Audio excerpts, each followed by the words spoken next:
We are in Lublin, Poland, which is 60 miles from the border. U.S. 82nd Airborne has established a solid foothold with infantry and armored trucks patrolling a makeshift base that sprung up over the past week or so in the hills of southeastern Poland. Ukraine's border isn't too far away and is easily within artillery range as the United States develops a stance of, quote, deter and assure not to fight. But what does that actually really mean? Former U.S. Ambassador to Poland, Daniel Fried, is joining me now.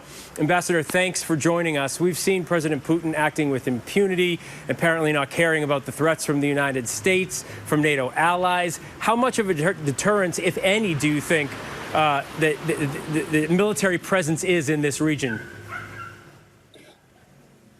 U.S. military presence in Poland will make sure Putin understands that NATO countries aren't to be touched. It also shows the Russians that what Putin says he hates, which is NATO forces, U.S. forces moving closer to Russia, is happening because of his aggression. But our presence in Poland is not going to stop Putin from attacking Ukraine if that's what he chooses to do. And the signs are grim. And Ambassador, as I'm here in Poland and we're talking about the thousands of troops that we have here, you're talking about it not really being any kind of deterrence, but what kind of role is Poland going to play in this crisis between Russia and Ukraine, especially if Vladimir Putin moves further in? Poland is a serious country when it comes to security. They take it seriously. They take NATO seriously. Poland has been supportive of Ukraine, among the strongest friends of Ukraine in the world.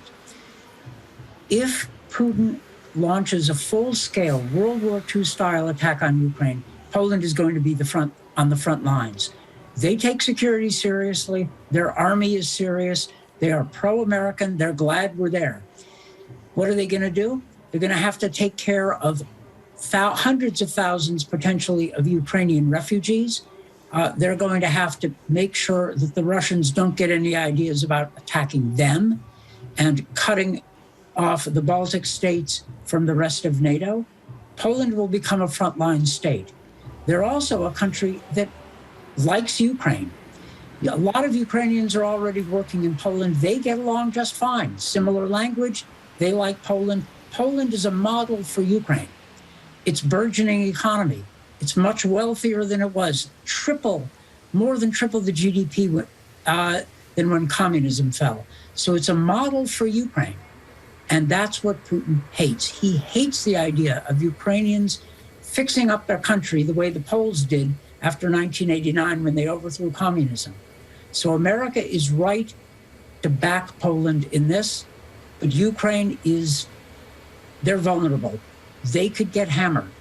Putin may turn back from this because the Americans are clearly ready with the Europeans to hit Putin with sanctions very, very hard.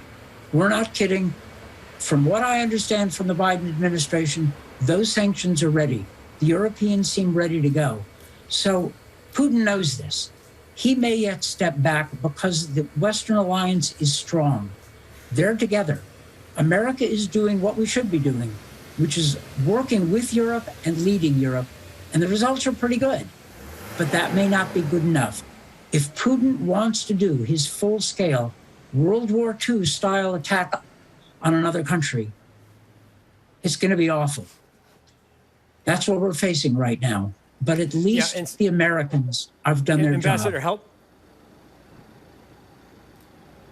Ambassador, help me out with this, because I think a lot of people around the world are trying to wrap their heads around what that would look like, what you're talking about, President Putin deciding to go in, the human cost. If that happens, are sanctions enough? You're talking about strong sanctions, yes, but what happens? Who comes to help the Ukrainians fight?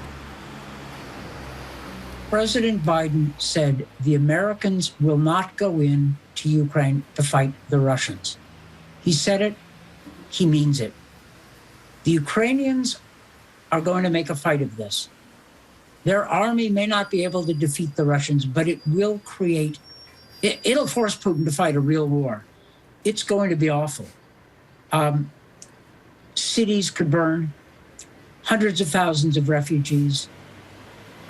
We believe, the U.S. believes, that the Russians have targeted Ukrainians who are pro-Western and pro-democracy for assassination or rounding up and putting into camps. This is going to look like World War II. It's going to be filled with atrocities. It's going to be an ugly business. Are sanctions enough? Probably not. But heavy sanctions that hurt the Russian economy are not nothing. They're not symbolic. It's not a pinprick. The question is what more we can do to help the Ukrainians defend themselves. I think we ought to be arming them as best we can to help them. And we ought to take then a very hard look at our Russia policy. All the presidents since the fall of the Soviet Union have reached out to Russia. We've tried to work with them. And that's all failed. Because Putin's condition for cooperation with the West is that we turn a blind eye to his repression at home and allow him to be an aggressor abroad. And American presidents, with the possible exception of President Trump, have been unwilling to do that, rightly so. Now we need to realize that our hopes for a better relationship with Russia are not going to work. That's not because we didn't try. Everybody tried.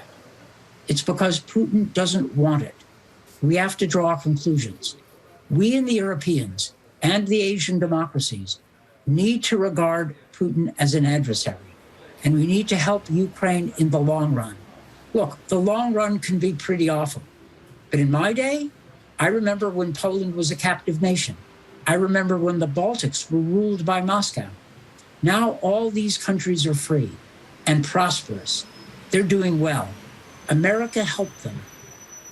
It could be awful for the Ukrainians. I have friends there, good people. But we should not sell democracy short.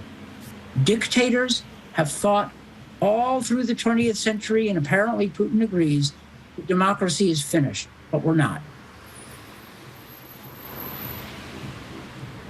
Well, Ambassador, the picture you paint that could take place inside of Ukraine is horrific. But we hope it doesn't happen. Everybody in this region is certainly watching very closely. Ambassador Fried, thank you so much. Hi, everyone. George Stephanopoulos here. Thanks for checking out the ABC News YouTube channel. If you'd like to get more videos, show highlights, and watch live event coverage, click on the right over here to subscribe to our channel. And don't forget to download the ABC News app for breaking news alerts. Thanks for watching.